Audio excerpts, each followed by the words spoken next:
बिस्मिल्लाहिर्रहमानिर्रहीम। अस्सलाम वालेकुम क्लास रे। उम्मीद है सब बच्चे खैरियत से होंगे। प्यारे बच्चों, हम अपना सबक पढ़ रहे थे भेड़ बूटी, जिसके मश्क़ी काम में हमने अपनी किताब के सफ़ा नंबर 124, 125 और 126 किए थे। प्यारे बच्चों, आज आपने दोबारा सफ़ा नंबर 126 खोलना है, जिसमें आज हम अपना बाकी मश्क़ी काम करने के लिए जा रहे हैं। सफ़ा नंबर 26 पे देखिए, आज हम पढ़ने जा रहे हैं तारुफ़। प्यारे बच्चों, सब बच्चे जानते होंगे कि तारुफ़ लफ्ज़ का क्या मतलब है। तारुफ़ का मतलब होता है अपने आप को दूसरों से वाकिफ़ करवाना, ठीक है। यानी अपने बारे में बताना, अपना नाम बताना, उम्र बताना, वो क्या करता है, वो क्या खाता है, वो क्या शौक़ से पीता है, उसकी क्या एक्टिविटीज़ हैं। जब हम अपने बारे में दूसरों को बता रहे होते हैं तो उसका मतलब है कि हम अपना तारुफ़ करवाते हैं, ठीक है। तो आज भी हम तारुफ़ के बारे में पढ़ने जा रहे हैं। यहाँ पर कुछ हशरात हैं जो अपना तारुफ़ करवाएंगे। तो आइए हम इसकी रीडिंग स्टार्ट करते हैं। तारुफ़ करवाने का मतलब है अपने आप को दूसरों से वाकिफ़ करवाना। मसलन अगर भेड़ बूटी अपना तारुफ़ करवाना चाहे तो इस तरह करवाएगी। अब यहाँ पर देखिए, भेड़ बूटी का उन्होंने बताया कि अगर भेड़ बूटी अपना तारुफ़ करवाना चाहती है तो वो किस तरह से करवाएगी। वो कह रही है कि मेरा नाम भेड़ बूटी है, मैं सहरा में रहती हूँ, मैं रेत शौक़ से खाती हूँ, मेरा रंग सुर्ख है, मुझे बरसात का मौसम बहुत पसंद है, मैं लोगों के लिए बहुत फ़ायदेमंद हूँ।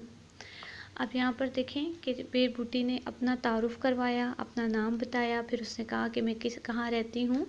वो रेत शौक़ से खाती है। उसने अपने रंग के बारे में बताया कि मुझे सुर्ख रंग पसंद है। फिर उसने बरसात के मौसम के बताया कि मेरा पसंदीदा मौसम बरसात है और मैं लोगों के लिए फ़ायदेमंद हूँ, ठीक है। अब इसी तरह कुछ हशरात हैं हमारे पास, जिसमें एक शहद की मक्खी है, एक चींटी है और एक तितली है। अब आपने इनका तारुफ़ लिखना है, इनके बारे में लिखना है कि ये कौन हैं, ये क्या काम करती हैं और इन्हें क्या क्या पसंद है। जिस तरह सेम भेड़ बूटी ने बताया है, हमने भी यहाँ पर इनका तारुफ़ लिखना है।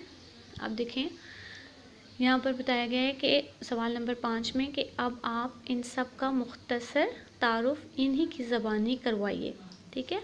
अब यहाँ पर देखें, ये शहद की मक्खी है, तो इसके बारे में हमने लिखा कि मैं शहद की मक्खी हूँ, मैं छत्ते में रहती हूँ, मैं फूलों का रस पीती हूँ, मैं शहद बनाती हूँ। अब शहद अपने बारे में बता रही है। पहले तो उसने अपना नाम बताया कि मैं शहद की मक्खी हूँ, फिर उसने कहा कि मैं छत्ते में रहती हूँ। जैसे भेड़ बूटी जो है वो सहरा में रहती है, तो शहद की मक्खी छत्ते में रहती है। मैं फूलों का रस पीती हूँ, मैं शहद बनाती हूँ, ठीक है। ये हो गया शहद की मक्खी का तारुफ़। नेक्स्ट है हमारे पास चींटी। चींटी क्या तारुफ़ करवा रही है जी। चींटी कह रही है मेरा नाम चींटी है, मैं अनाज शौक़ से खाती हूँ, मेरा रंग काला है, मैं मिट्टी में रहती हूँ। ये अब चींटी ने अपना तारुफ़ करवाया, ठीक है। नेक्स्ट है तितली। तितली कह रही है कि मैं तितली हूँ, मेरे बहुत से रंग हैं, मैं बाग में रहती हूँ, मुझे बाहर का मौसम बहुत पसंद है, सब मुझे पसंद करते हैं।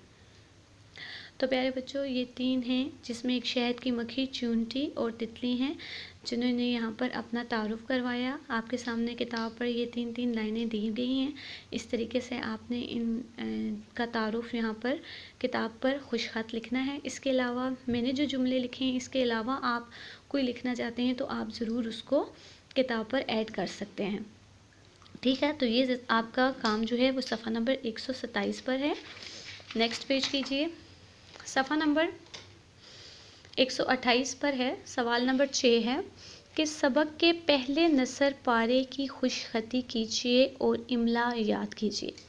यानी इस सबक का जो पहला नसर पारा है उसको आपने अपनी कॉपी पर खुशख़त लिखना है।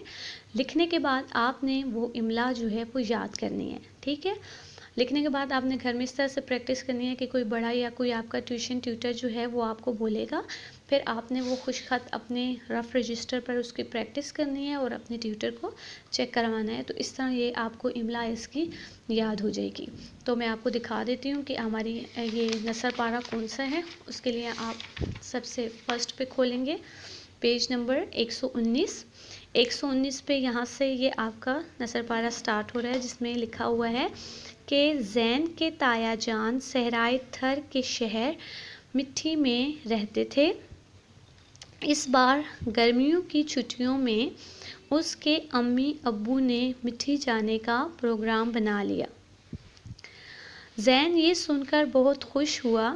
फिर एक दिन वो सुबह सवेरे अपने अब्बू और अम्मी के हमरा मिट्टी के सफ़र पर रवाना हुआ।